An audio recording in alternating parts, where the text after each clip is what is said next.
Good evening. Thank you for joining us. 15 minutes ago, I had no idea what I was going to come out here and talk about. And in a sense, I still don't. But I was going to talk about what I'm feeling. And I'm feeling, I guess, probably the same as many of you, emotionally drained.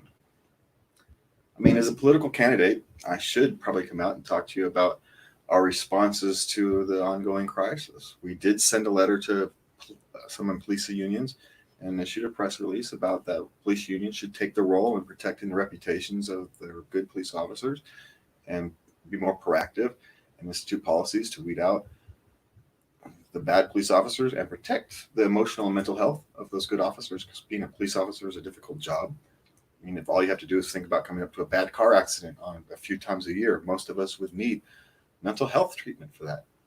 And so the fact is, we as a society don't do very well with that. And so our goal on that was to get people to start thinking differently. And so what we want to do is, if they don't respond well, we do have an alternative plan. We want to take the investigation and prosecution out of the hands of the police and the DAs and put them in the hands of civil rights organizations. We want to take, if the unions won't act, we will take their role away and give them into community organizations.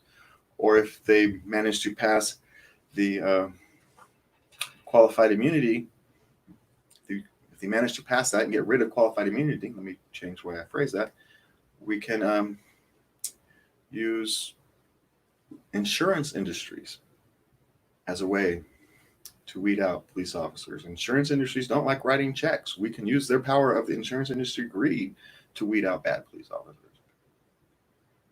We can create community co-ops that certify police officers.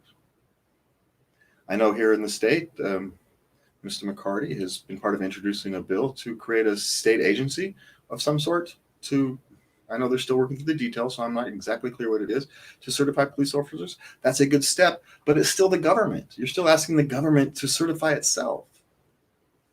We need something with an external force, be it the force of greed and use greed to our advantage, or the force of community.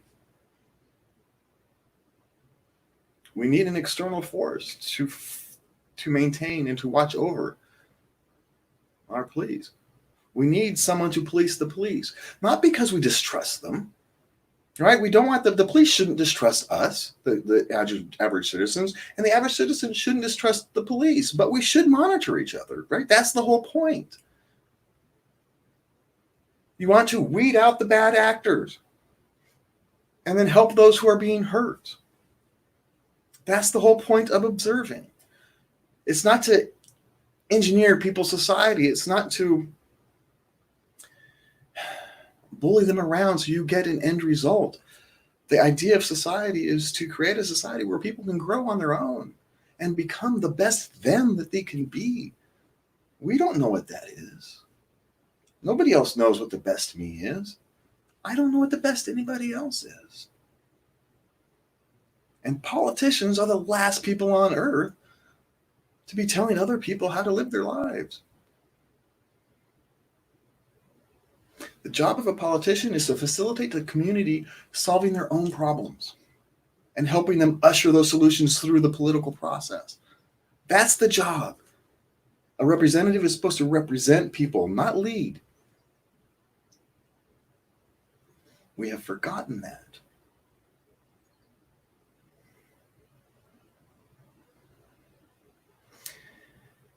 And I sit here with, I guess stand here technically, with the community in disruption, to use the most pleasant word I can find. And like many else, many other people, we feel small. Am I big enough for the task at hand? But as we watch these young, middle-aged, and elderly protesters going out, we cannot shrink. We have a task at hand that we have failed at.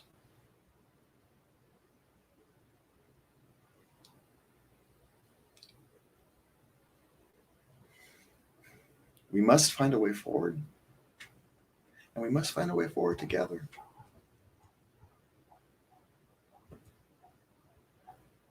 one of the first things we need to learn to do is to shut up and listen.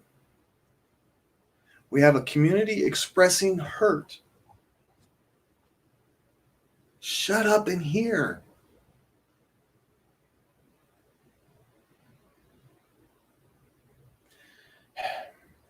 I feel somewhat guilty standing here. I look out and I see those people out representing their community, and I'm going, they should probably be here, not me. But the system we have created has put me here. I was the only person to try, other than the incumbent. That is something seriously wrong with the system. The system is so toxic, only one other person tried. Me.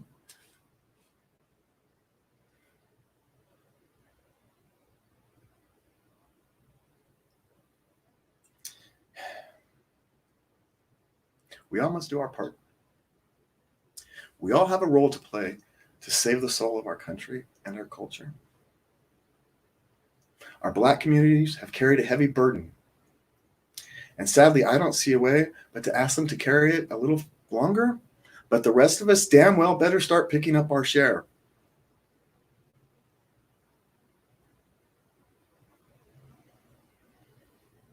It's not about you. It's not about me. It's about our fellow human beings.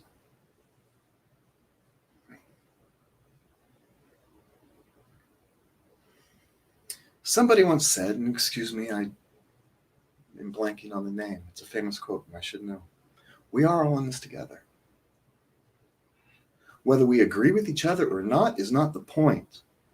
Honorable people can have honorable disagreements. They can sit down, they can break bread, they can talk. And you know what usually happens in the end? They come out with an idea that's better than they both came in with.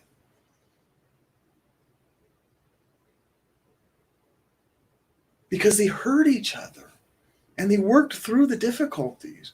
And no, neither one is probably completely happy, but the world gets better. Look outside your windows.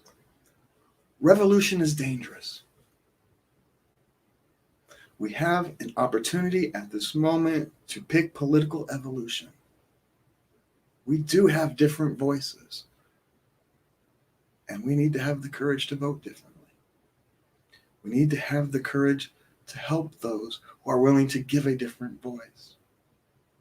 If it's not me, pick somebody else, but vote differently. Support something that's different. Create political representatives from a different stream. The way we do it now, we literally have a handbook that tells you how to run for office. I ignored it, but we literally do. Even a third political party has a handbook, tells you what to do, right? You join political clubs, you become a board member, you engage in your community. It's a script.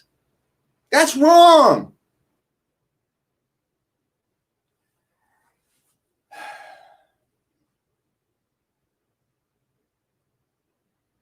We must be different.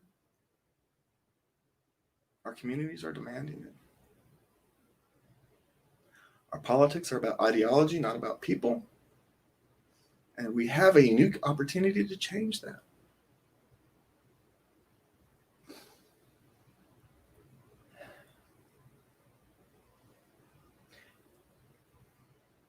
We are all tired, emotionally, physically, some of us mentally.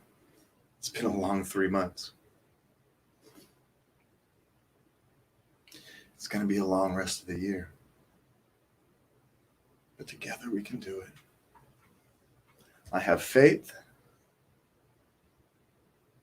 that our communities are strong enough to clean up, bind together, and find a way forward. It's not going to be easy. It's not going to be clear. But we can work forward together. We can move forward.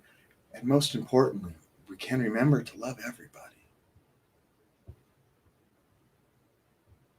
Because without loving everybody, we can't move forward. We will be stuck. And that would just pile another human tragedy upon human tragedy upon human tragedy upon generations of human tragedy.